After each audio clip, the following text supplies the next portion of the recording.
Hello and welcome to the Film Pulse podcast. This is episode number 291. My name's Adam Patterson. I'm joined today by Kevin Rakestraw. How are you, Kevin? I'm doing okay. How was your Memorial Day weekend? It wasn't too bad. Yours? It's pretty good. My dad was visiting, and we went to the Spy Museum. So we went to this. So there's like an international spy museum or something like that in New York, but there's also one that just opened called Spyscape, which is another spy museum. And Spyscape is interesting because it's all interactive. So when you first you make a reservation, and then you go in and you get these like wristbands, and you scan the wristbands like on every section of the museum you go into, and like there's these like kiosks, and you'll scan your wristband, and then you'll answer questions at the kiosk, and some of them are like personality questions, and then some of them are questions to assess your risk-taking behavior or your logic. So like there'll be like math questions in there and like logic puzzles and stuff like that. And they're all like, it's like all to build this profile to see what kind of spy you would be. And then each section of the museum is like sectioned off into different categories that spies have to, I guess, excel in, or different types of things that spies do. So you have like surveillance, hacking. There's a hacking section. There's special ops section. I can't remember all of them. There's an encryption section. So like the encryption section is all about, a lot of it is about the Enigma machine, and they actually have a replica of the Enigma machine in there, which is kind of cool. They actually have the one that was used in The Imitation Game, and then they have like a whole bunch of like props and stuff from the movie. And then so there's the individual stations, and then each section has its own like interactive game sort of.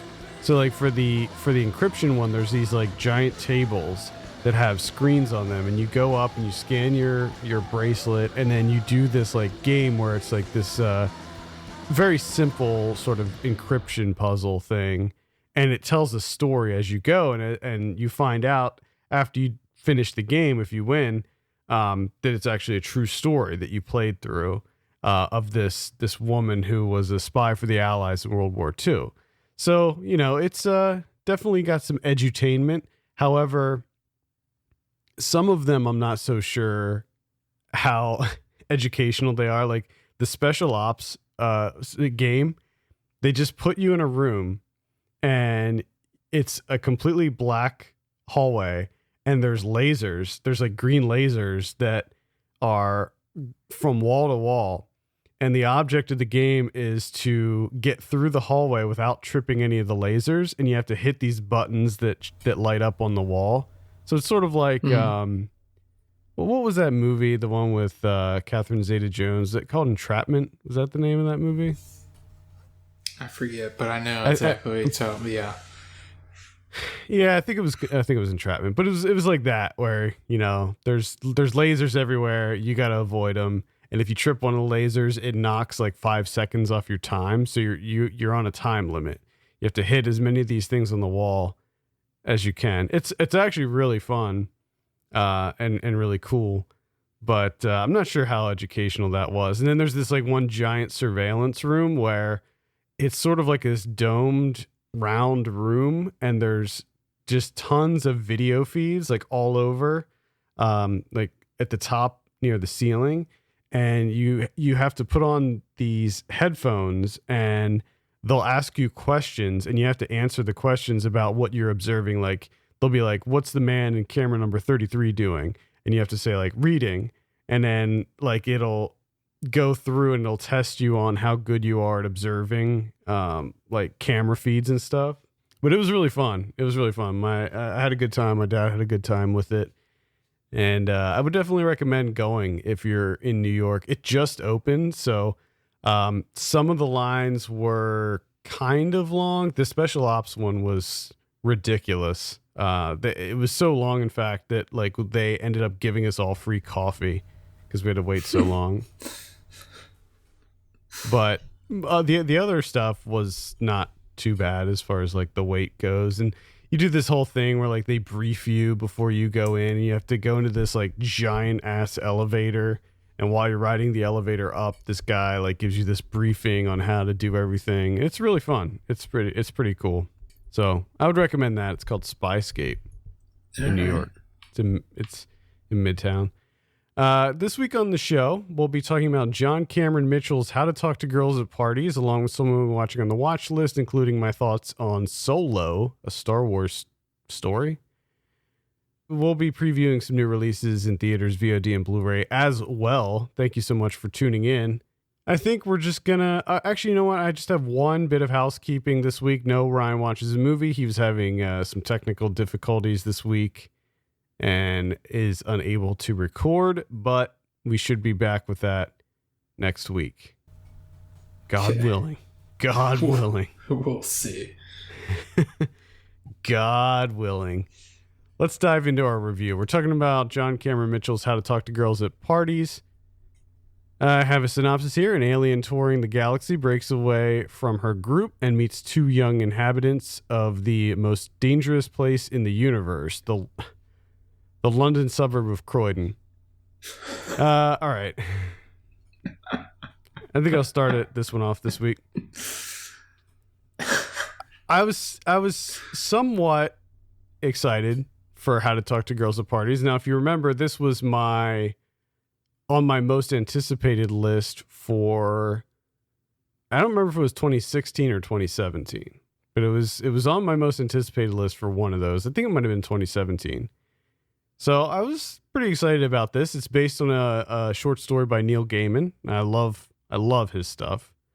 So, pretty stoked about this one. Takes place in the UK in the 70s, 1977, I think, right at the height of the punk, trend that was happening during that time. And I was really into punk music growing up, so I was pretty excited for this. But boy, I was let down hard with this movie. I found this movie to be completely insufferable. There are really, for me, no redeeming qualities to this movie. I could not stand a second of it. I was really wondering what your thoughts were going to be on this one. When did you know? I knew we were in trouble. The opening scene, that weird choppy ass slow motion that like, it wasn't slow motion. It was like they knocked the frame rate to like 10 frames per second. So it was like jumping frames, and it looked so bad. I was like, what are they doing here? We're not getting off on the right foot with this movie. And that was like, so right off the bat, I was like, all right, there's something I don't know about this.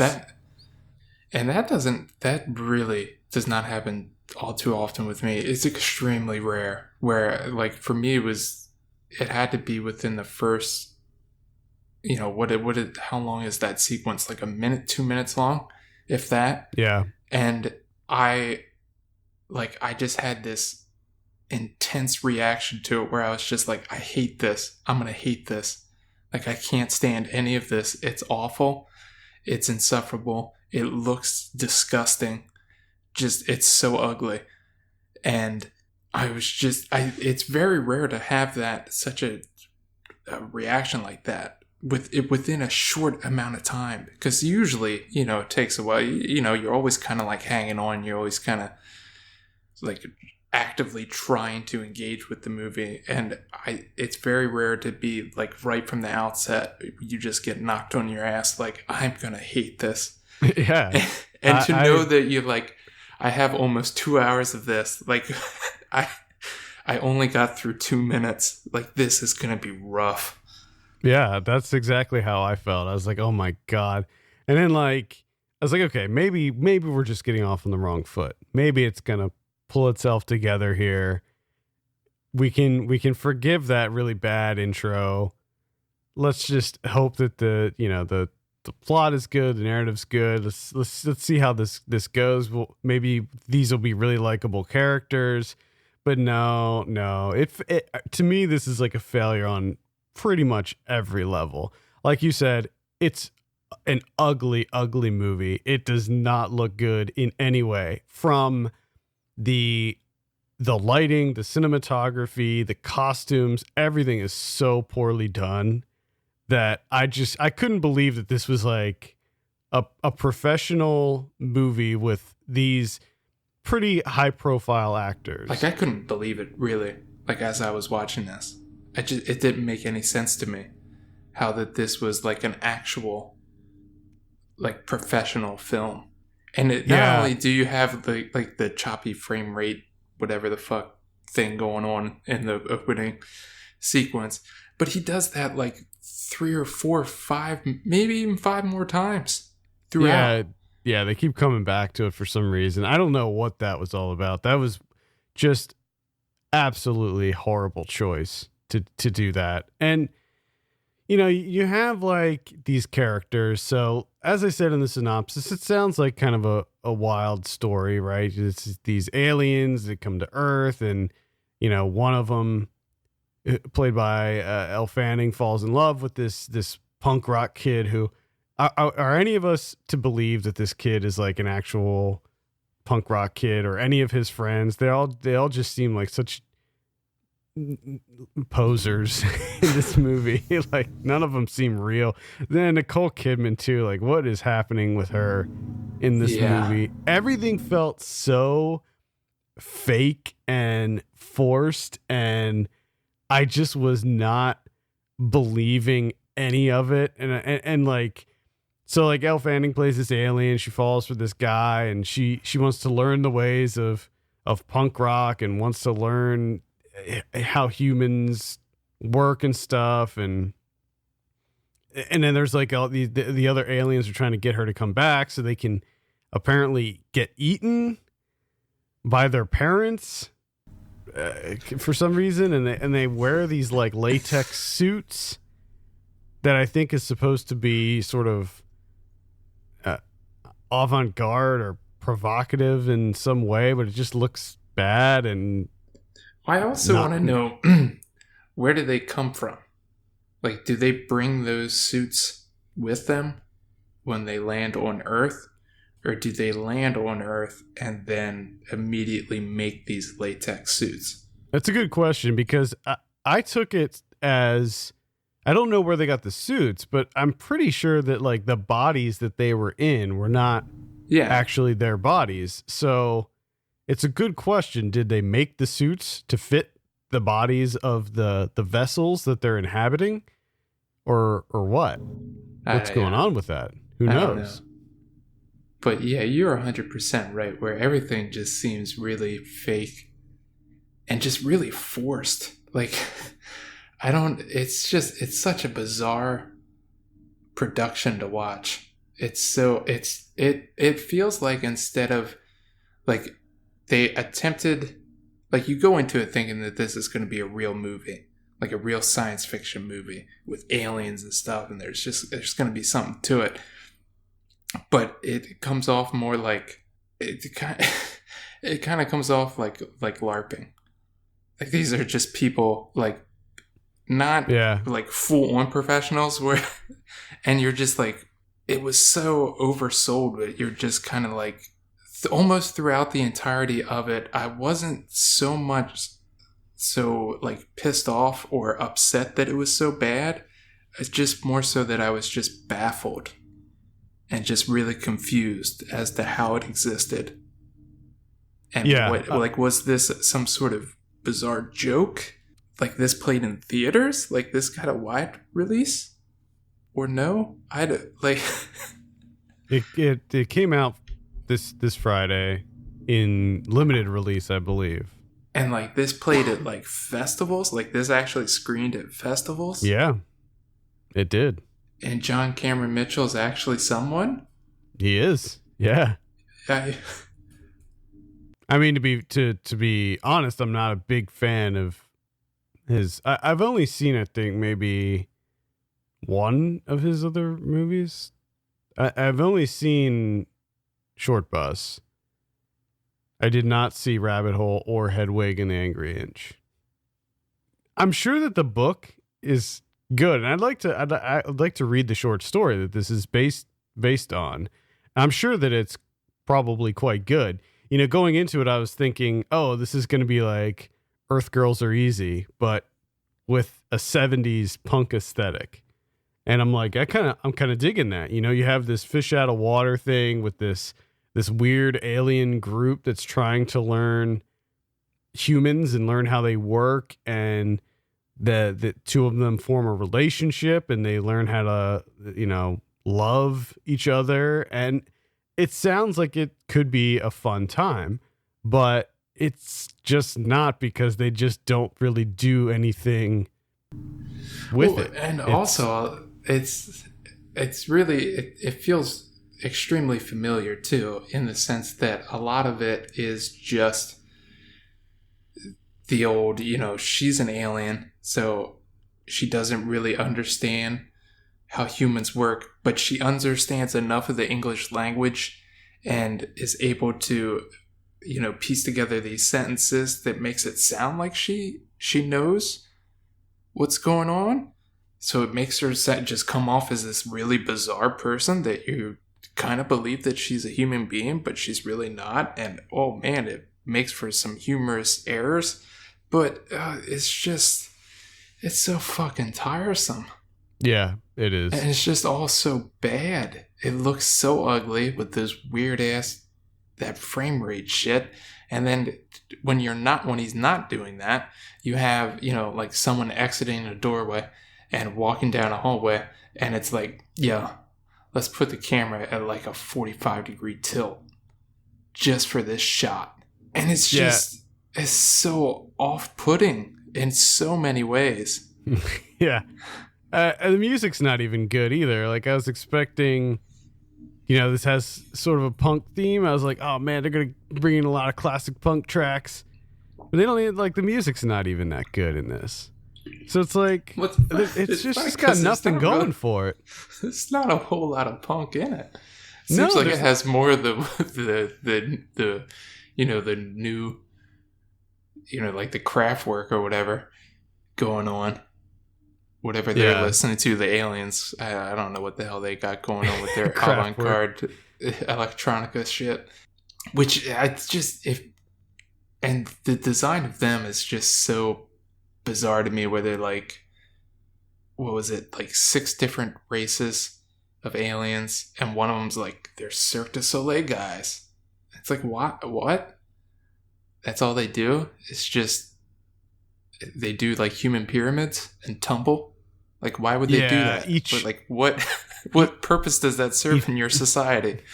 I don't know. Each group has their own like stuff, like their own shtick. Like, each group does their own thing. Like the orange ones seem to be like the sex ones, maybe, where they can. Well, it's not even. They just anally fist people. That's all they're just like playing with people. butts. They're just into butts. That's all. And they can split themselves. They can like go inside of each other, and I don't know. That was probably one of the only really cool looking scenes, is when the one formed out of the other one. Yeah. And what was up with Nicole Kidman in this? She plays this like sort of matriarch of the punks, but I'm not really sure what purpose her role served. And like the outfits that she wore and her makeup and stuff just seemed so over the top and ridiculous. Yeah, I don't know. I mean, after a certain point, I just didn't care. There was just really, because even after that initial like I said, that, knocked me on my ass, and I'm just like, wow, I am going to hate this. I already hate it so much, and it's only been 2 minutes. Like, this is just going to be rough. But I was able to, like, kind of, like, calm it down, like, okay, all right, should, like, calm down. You still got, like, an hour and 40 minutes of the thing. Like, there's going to be something. There's going to be, like, the performances, there might be some good performances. You might see some interesting stuff, maybe some just, like, wacky shit that it's just like, wow, I can't believe I just saw that in a movie. Wonderful. Creativity. Great. But there was literally nothing for me. Like, not one single aspect of this movie where I was like, okay, that was worth it. No, unfortunately, I felt the same way. There was just nothing for me in this either. It was a train wreck. I really wanted to turn it off. I didn't want to continue watching it. I just felt like it was such a chore to get through this movie. And it's like an hour and 42 minutes too. So it's like, it's not a short movie either. It just keeps going on forever. And you're just like, all right, somebody needs to die or they need to go back to their home planet or something. And then, like where it goes with the love story is so awful too. And then none of it really makes a lot of sense. And you're just like, why are we doing any of this? And just to add insult to injury, like that ending to it was just the way that, like, they had the camera fixated on all these teen faces. Yeah. Just and that didn't make sense to me either. So many different looks and ethnicities. I just never, even at being an hour and 42 minutes or whatever, like I still don't really understand what they're doing here.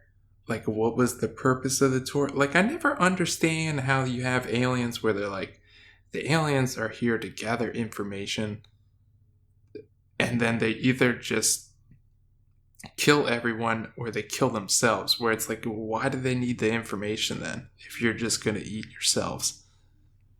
Yeah, that's it all seems kind of ridiculous. That's what I didn't really get, because they said that they were like touring the world or something, right? And like they were doing this big tour, and then when they ended the tour, they were gonna, I guess, go home and eat each other. But okay. it just like didn't really make sense to me. Like, why? What was the point? Like the goal. Like the one guy, his goal, and this is a mild spoiler, but he wanted to just end everything. He wanted to end all of them. And so it's like, what's the point in even doing any of that?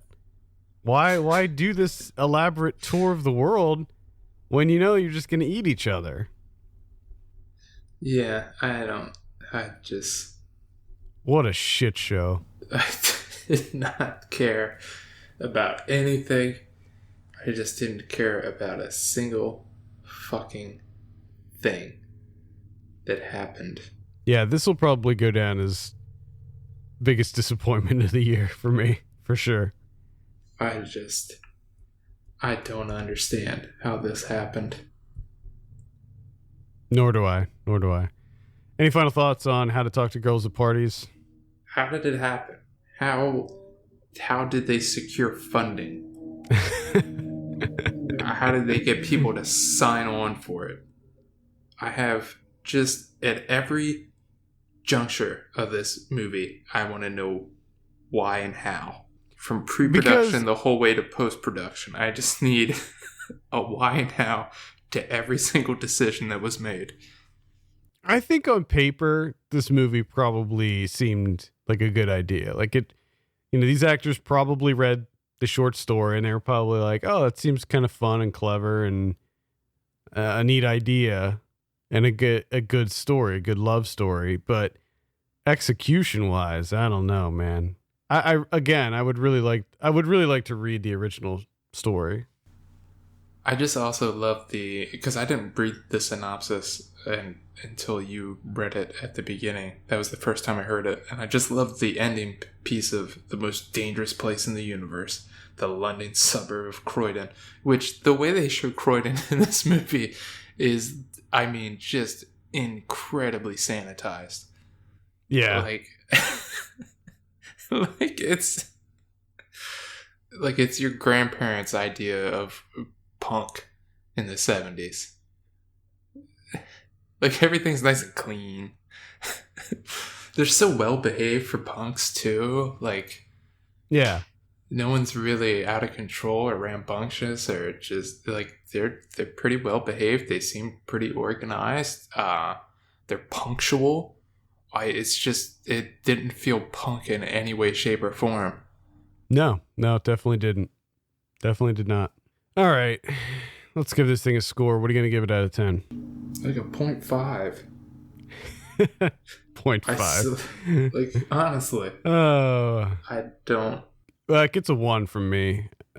Just a probably one of the worst things I've seen this year. I would definitely avoid it at all costs. It's just an awful experience that I couldn't wait for it to be over. Everything is so cringy in this movie. That's the thing. Like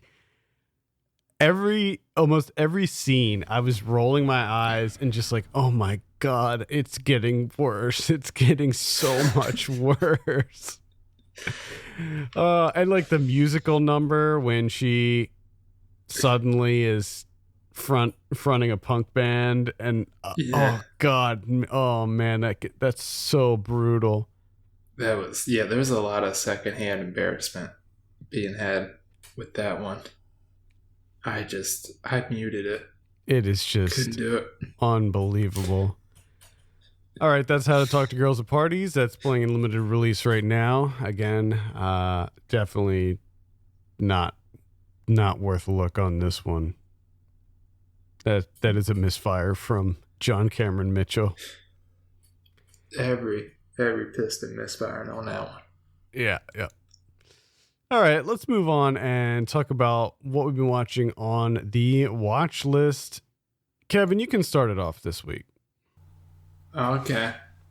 I saw that Cargo, that Netflix zombie Oh yeah. with Martin Freeman, which man,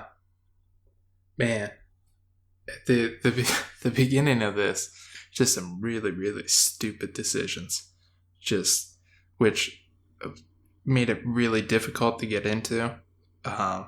Essentially, how they get infected. Right. Which I know you need that to happen, and it's not really that big of an occurrence in the movie. So once it got past that and it got into like the meat of it, where it's him trying to get his baby daughter to safety.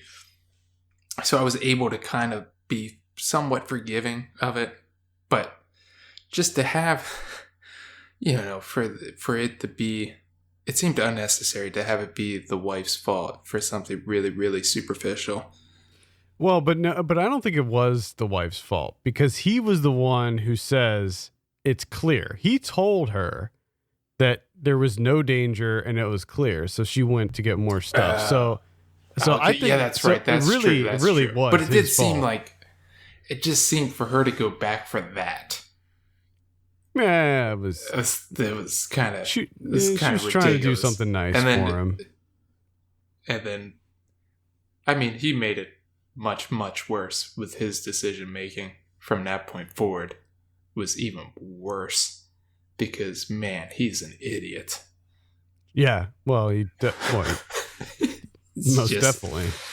Good Lord. But I thought once you got into that, from that point forward, I thought it was a decent movie. I was surprised.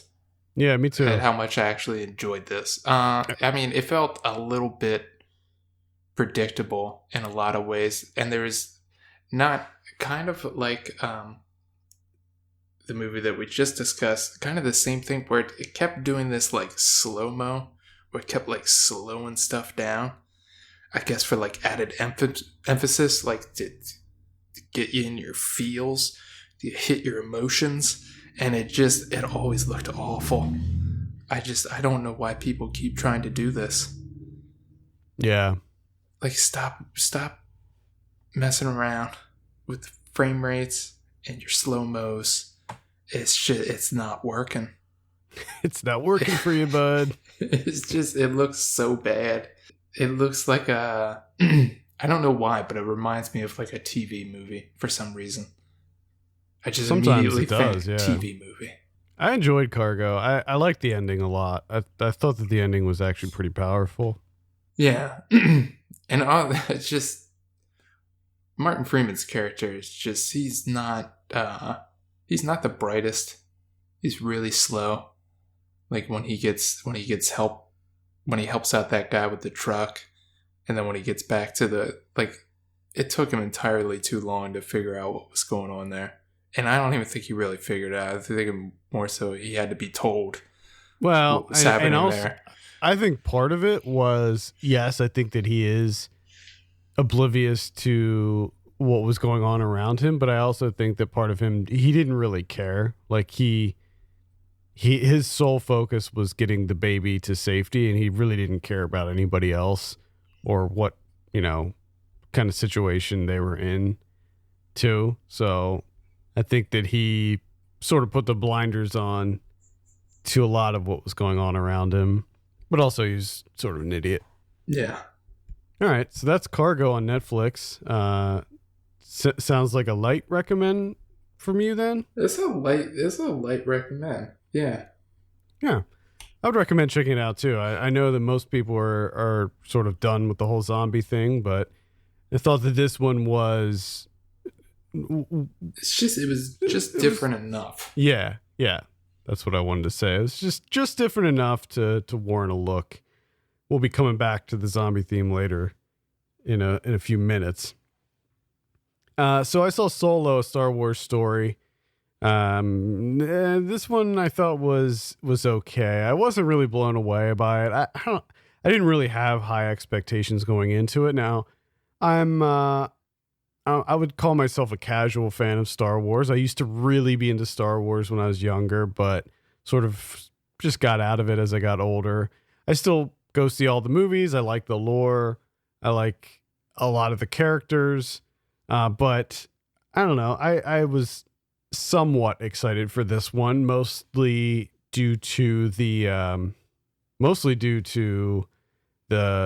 some of the actors that were in this movie, specifically Donald Glover playing Lando Calrissian, Woody Harrelson. I was pretty excited for. I was excited for that. Bradford Young cinematography and all of that stuff. All of the things that I went to go see this for were really good. So like Donald Glover is fantastic as Lando. I don't know. I mean, there's already talk about giving him his own standalone movie, and I think that's totally warranted because he's fantastic in this. Alden Ehrenreich, I thought he did a really good job as young Han Solo. And I generally liked this story. It had lots of twists and turns, and they were sort of trying to capitalize on the whole smuggler thing. So there were lots of like smaller set pieces with heists and things, and there were like tons of like double crosses and triple crosses, and this person's betraying this person, and I thought that was kind of fun. Overall, I was like, there were some things that happened in the movie that I would say are spoilers, where I'm just like, I'm not really buying that. I'm not really into where this is going. And there's like some things that happen where I'm just like, really? Like you're gonna, okay, we're gonna go there with it. We're gonna do that. There were certain fan servicey things that happened that felt a little heavy-handed to me. Especially something big that happens towards the end. I was just like, I don't know about that. I give it a 3 out of 5 on Letterboxd. I think that I would really like to see what Lord and Miller had in store for this one.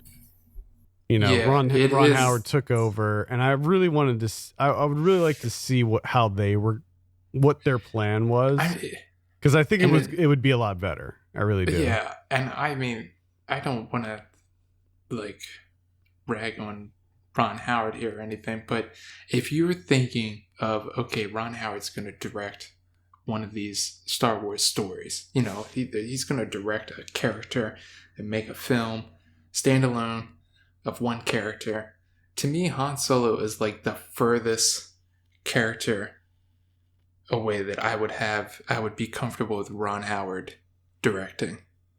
Yeah. Like, Yeah. it just doesn't make any sense to me. Certainly Lord Miller seemed like a better fit. See, yeah, that makes more sense. Like, it just makes sense to have at least someone that would can handle like the smart assery of Han Solo. And I don't, when I think of that, first name that comes to my head is definitely not Ron Howard. Yeah, you don't think of the name Ron Howard when you think of like cocky scoundrel, Yeah. the wisecracking scoundrel. Yeah, of Han Solo. Let's be honest, like Han Solo is like he's pretty much a dick. He's a dick. I mean, he's not a bad guy, but there's a lot of dickishness to him. Yeah, and I don't see. He does a lot of dickish things in this movie, I would say, especially at the beginning, but not as much as what you might expect from the character. Yeah, and I'm not thinking. I think the thing that people need to remember is that this is a prequel. So if you go back to Episode 4, if you go back to A New Hope, and you look at that Han Solo, that needs to be more like this one. You know what I mean? Not rather, because in the original trilogy, there's a pretty big arc that he has. That character changes a lot by Return of the Jedi. So you need to go back and you need him to be more like the criminal that he starts out. I mean, that's the other thing is like I see him as a dick, and that's the older Han Solo. So if he's that much of a dick as an adult, you're gonna take that dickishness and times it by 2 at least in the younger years. Because you don't start off as like a decent person and just really thoughtful and nice, and then become a dick. Like you're a huge dick, and then kind of whittle it down to being kind of a dick. Yeah, absolutely. Now, one could probably argue that the events of this movie made him more of a dick. But I don't know. I saw Yeelen. This is from 1987. I have no idea if I said that right, by the way. Suleiman Sisi. This is a movie that I've been wanting to see for quite some time. This is Mali. So this is like a sci-fi action-adventure quest type film steeped in Mali folklore. And it's got... Number one, for me, I love quest. If it's a quest, I'm in. Count me in. Hell yeah. Fucking love quest. Second, it's steeped in folklore. Love folklore. Almost any country's folklore is interesting as all hell. And I just find it absolutely captivating. Second, I'm on third. Sorry. There's magic. And I just like magic. Especially when you put it in with the questing. If you're throwing in magic, and the magic in this one is like it's kind of small scale magic, and it's intermittent. It's not like it's not just crazy wall to wall magic happening all the time. It's just intermittent, sporadic magic, just some small scale pyrotechnics, just putting some people in some trances, that type of thing. But it's absolutely wonderful. Now, the only thing is a little bit different than, most questing action-adventure movies is this is slow. Like, they take their time with it and really get into, like, the folklore and the tradition and the superstitions and all that. So, it's a father trying to find his son. He wants to kill his son, and he has this magic post that is essentially guiding him to find his son, and his son is trying to find his uncle so he can help defeat his father. And they got all these fetishes. This special necklace, and they got like crystal pyramids that they use, and the magic stick and the magic post, and there's the magic giant wing type deal that they got. Oh man. And it's just like the terrain is unbelievable going through the desert. You got these natural springs. I mean, it's pretty incredible.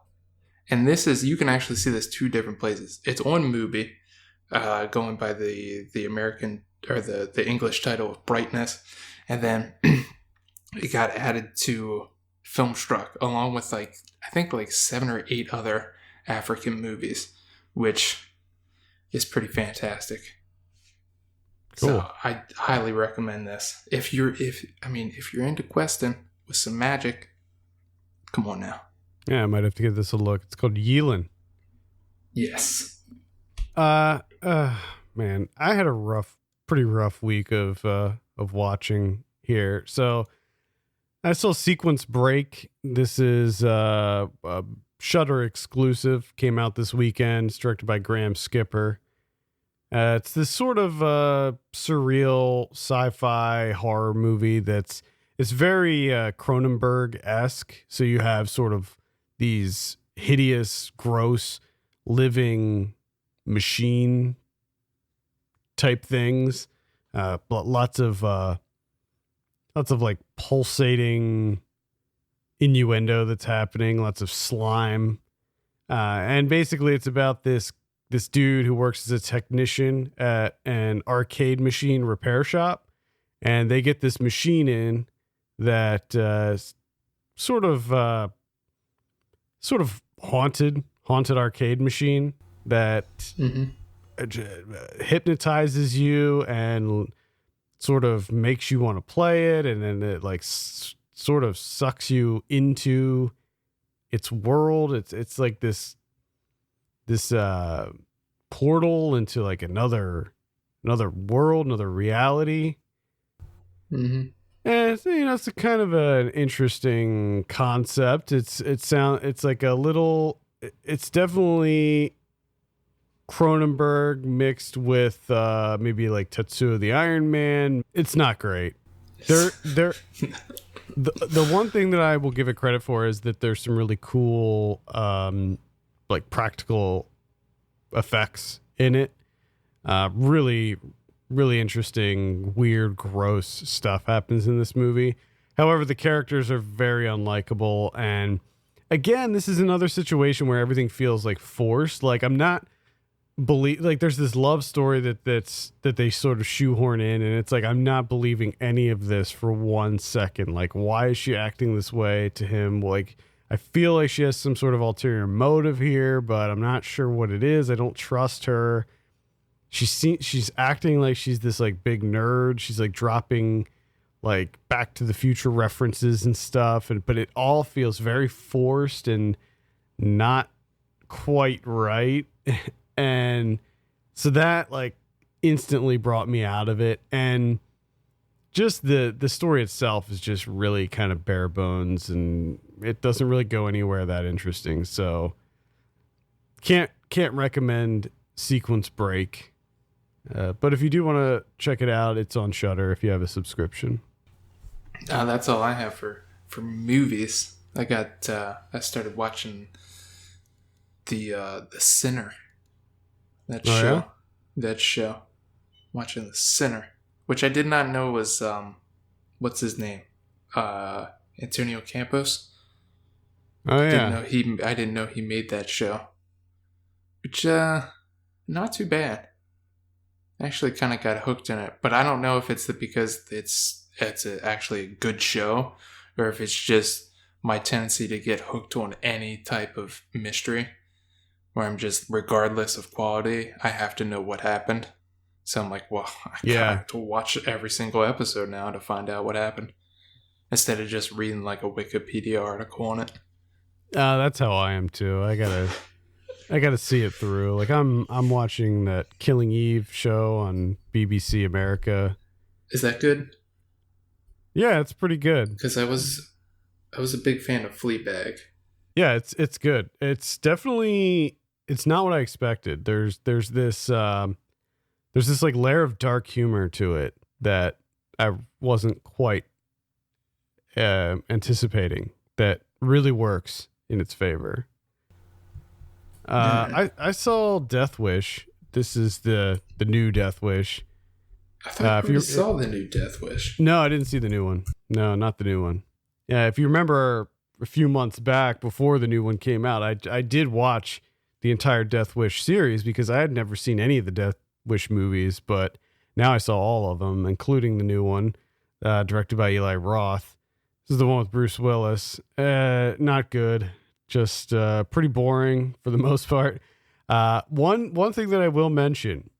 Now, if you go back and you listen to whatever episode it was the week that this came out, there was a prediction I made, and I said, oh, well, Bruce Willis plays a doctor in this.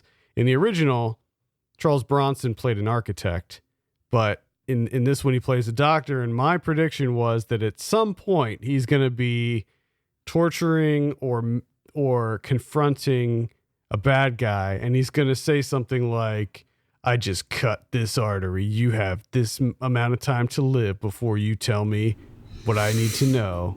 You know, he's going to use his doctor skills to get back at the bad guys, and that happens. I am happy to say that absolutely happens in this movie.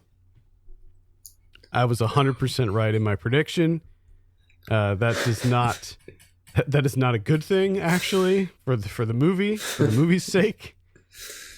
This is, it's pretty much, it follows the same path as the original film. It's in some ways, it's more violent than the original film. You know, it's Eli Roth, so you have a few moments of like extreme gore, where it's like so extreme it almost feels out of place. Where you're just like, oh, okay, well that guy's head just like exploded and there's brains everywhere, and it's like, that doesn't really match everything we saw previously, but all right, we'll roll with it here.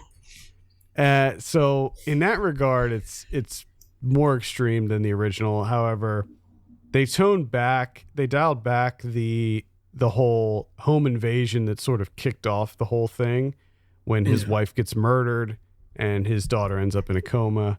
They dialed that back significantly, which I was actually thankful for, because I felt like they took things too far in the original one. Like, they didn't need to go that far with it in order to justify him going on this quest to murder all the criminals. Now, you say other quest. Than that, is there magic? No. Oh. See, it's not quest then. See, that's how I define a quest. Quest gotta have some magic. Okay. Yeah.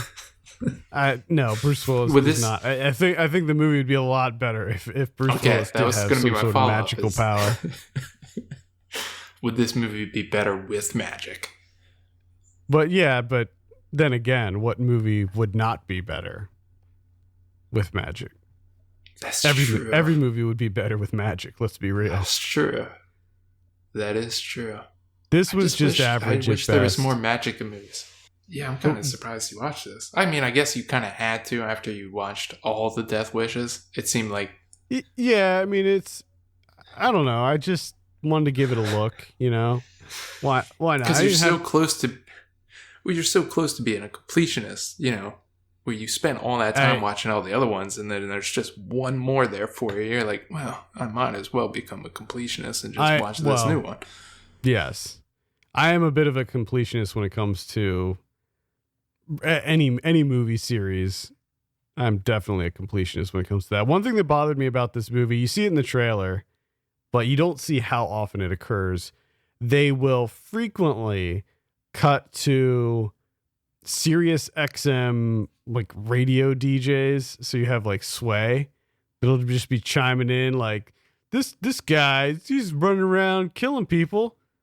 He's not following the law here. We need to stop this guy. And then you have the other DJ who's like, this guy's doing what the cops can't. I say, let him go and let him do his thing. And you have this over and over and over again. And it's like, okay, I get it. There's commentary about this guy. Let's just leave it. We understand and we can assume that with this guy out on the loose killing people, that there's gonna be radio personalities talking about it and social media talking about it. Like that, it's a foregone conclusion. Yeah. We don't have to keep revisiting fucking Sway giving his opinion because it doesn't feel. It's just like what is going on here? Did SiriusXM sponsor this movie? Did they throw him some money to make this movie? Like, why is there so much SiriusXM happening here? Yeah, I don't know if it was like some sort of product placement or what, but man, that got on my nerves so bad. Anyway, Death Wish, not worth looking at. It's very forgettable and pretty boring. Anything else on your list? No, that's it for me. All right, I'll mention one other one. This goes back to the whole zombie thing. This is a movie called Feral from Mark Young. This came out on VOD this weekend. IFC put it out. It's a super by the numbers, boring ass horror movie about a group of medical students who they just want to get out. They just want to go away for a weekend. They want to put down the books. They want to relax. They want to go out in the woods in the middle of nowhere and do some camping. But turns out there's some sort of horrible virus in the woods that is infecting that infects people. So you have these. Basically, they're like the zombies from 28 Days Later, where they're not regular zombies. They're more the kind of the fast rage-induced zombies. Okay. And of course, if you get bit by one or scratched, you go through this transformation and you turn into one. Really, the only difference is that in this movie, during the day, they lie dormant. So during the day, it's safe to move around. And because they like sleep, they go into this like coma sort of sleep during the day, which leads me to one of the biggest glaring issues that happens in this movie. Like one of them gets injured and they spend the whole day seemingly doing nothing. And at one point they're like, we got to go to the hospital. We got to take him to the hospital like right now. And the other character's like, oh, we can't go. It's almost nighttime. And I'm like, what did you do? It was just nighttime. Like, what did you do all day? You just sit around doing nothing? Like, why are you not escaping right now? It's a very frustrating movie that defies all logic. And, you know, of course, the main character is an epidemiologist, so she knows a thing or two about viruses and infections, or she's in school to be one, rather. But it doesn't really help her in any way. And it's just really just a basic, boring-ass zombie movie with nothing that really distinguishes it from anything else. There's some decent practical effects in this. That's probably the only. I gave it 1 star on Letterboxd. That 1 star is really just for the effects work. There's some decent makeup work done here, and all the effects, at least from what I could tell, were done practically, and they look quite good. So that's the only plus that I will give it. Everything else is really standard and really horrible. So that's Feral. Wouldn't you just, like, during the daytime, just kill? Just kill. Yeah, just kill them. Well, the problem was they didn't want to kill them. They didn't want to do it because they were like their friends that got infected. So they wanted to try to figure out a way to cure it, I guess. I don't know. It doesn't work. It's just die. I don't understand. Put so much, effort into it. I'd be out. I'd be like, all right. Just dying to be over with it. And they end up meeting this guy in the woods, and the guy's aware of the virus, and he's like, there is no cure. I tried coming up with one. There's nothing that can be done.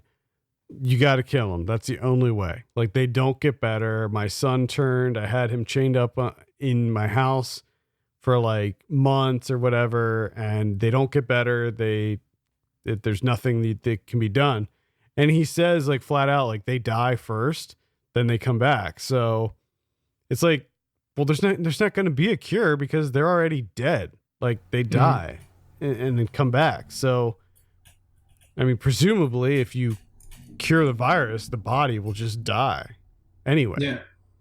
That's what I mean. Whatever. It's horrible. Just avoid it. Let's talk about some new releases in theaters this week. One that I'm quite excited for that's coming out this week is Upgrade. This is from Lee Wanell. I'm not sure if you saw anything about this. No, I have not. I didn't know he had a new one. It's an action sci-fi movie. It looks awesome. The fight choreography in it looks really, really impressive. That's what has me excited for it. Looks pretty badass. If you're not familiar with the plot, it's sort of like this guy who is I think he was like in an accident. He was like mugged and he becomes a paraplegic, and he goes through this like experimental treatment that essentially puts a computer inside of his body that will control his body, and it sort of gives him superhuman abilities in a way. Nice. Looks awesome. Can't wait for that one. What else do we have?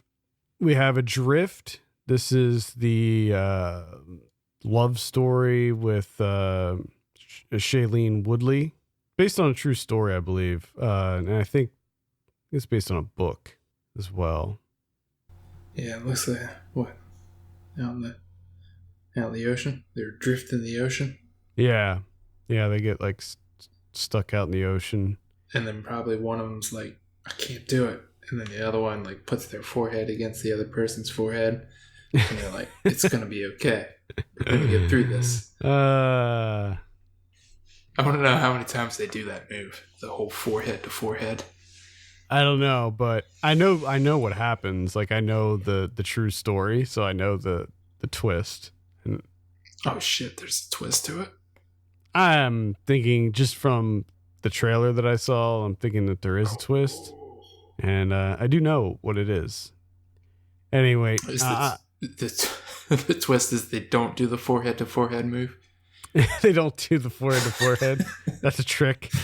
That's a trick that they fooled us on the post. They actually hate each other, and they don't talk. They don't talk for the entire time. Oh, that would be amazing.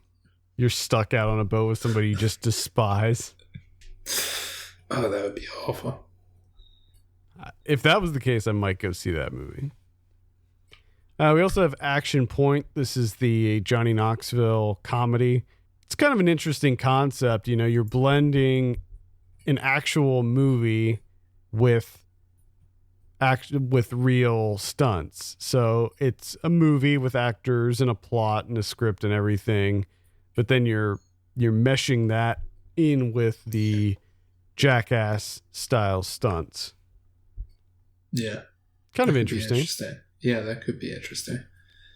I like the idea too of this like uninsured, unlicensed, extremely dangerous amusement park.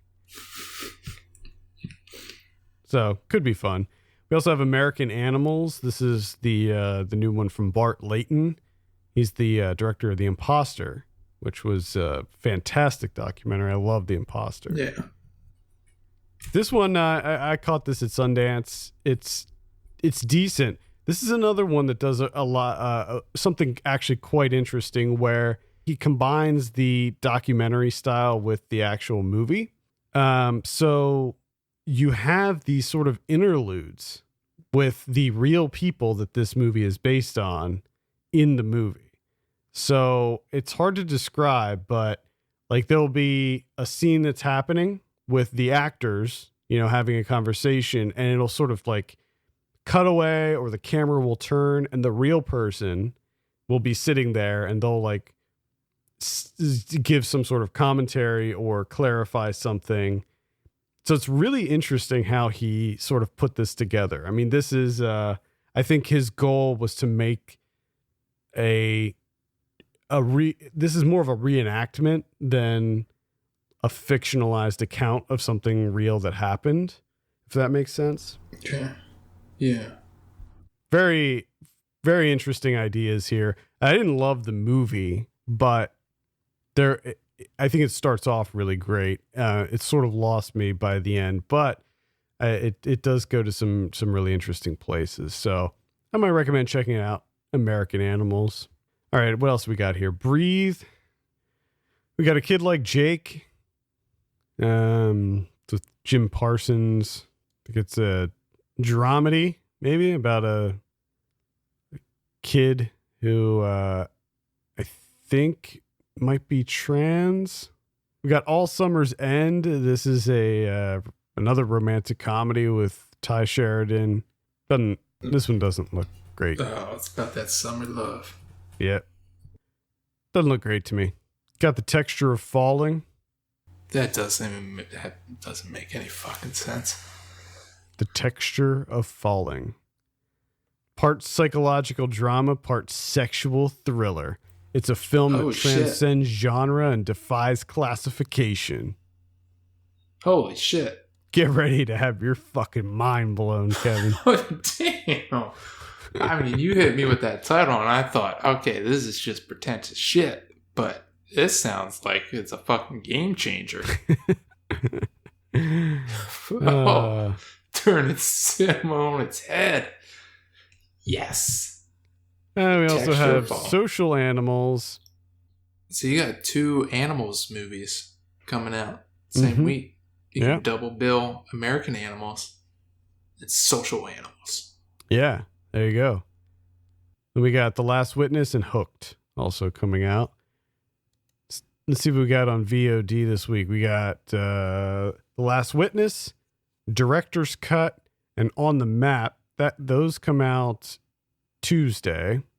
Director's Cut is the new Adam Rifkin one with Penn Jillette. Doesn't look very good. Then on June 1st, we have Mary Shelley. That's the Mary Shelley biopic with Elle Fanning. We got Discreet. I thought that was last week. That was in theaters last week. I thought we were saying. Oh, gotcha. It's on VOD. It's on VOD this week. Okay. Yeah. Man, she had a bad weekend. She did, unfortunately. Blu-ray this week, we got Annihilation. This is the new... Hell yeah. Yeah, I would definitely recommend checking out Annihilation, the new Alex Garland. I quite enjoyed that one. I'm anxious to revisit that, actually. We got a new Blu-ray edition of Sweet Sweetback's Badass Song. I'd say if you haven't checked this one out, definitely do so. Vinegar Syndrome's putting that out, and they always put out really quality stuff. So definitely take a look. Arrow is putting out Smash Palace from 1981. This is the Richard Donaldson one. We actually have a review for this up on the site as you're listening to this, so you can read my thoughts on it. It's a pretty decent release. The movie's, it's all right. It's all right. Wasn't blown away by it, but there's some really excellent car racing sequences that are kind of crazy. We got The Lodgers from last year coming out. We got The Road movie. This is the one that's the sort of experimental film that's all Russian dash cam videos. Yeah. I would say give it a look. It's pretty interesting, but just don't expect it to be anything more than Russian dash cam videos, because that's exactly what it is. Like, I don't even know if this classifies as a movie. Like, I don't even know if this director should have been paid any amount of money for this, because he didn't really do anything. Like literally anyone can just download a shitload of YouTube videos and put them together and release them. Just cut them together. Like, there's nothing about it that makes it a movie. They're not even really organized in any meaningful way. Unless it was like something that was really deep and metaphorical that like completely went over my head. But I highly doubt that. We've got They Remain. What do we got on Criterion this week? Oh, man. We got a big one for me. it made a lasting impression on me. And that's Robert Bresson's Ozard Balthazar, which I fucking hate this movie. And this is, of course, like, I watched it way back because it's supposed to be like one of the best movies ever, like in the history of cinema. And it's supposed to be one of Bresson's, like, just unbelievable best work. And I just thought it was garbage. I hated it. And I wrote a review. I just, my diary on Letterboxd, and I'm just like, this is trash.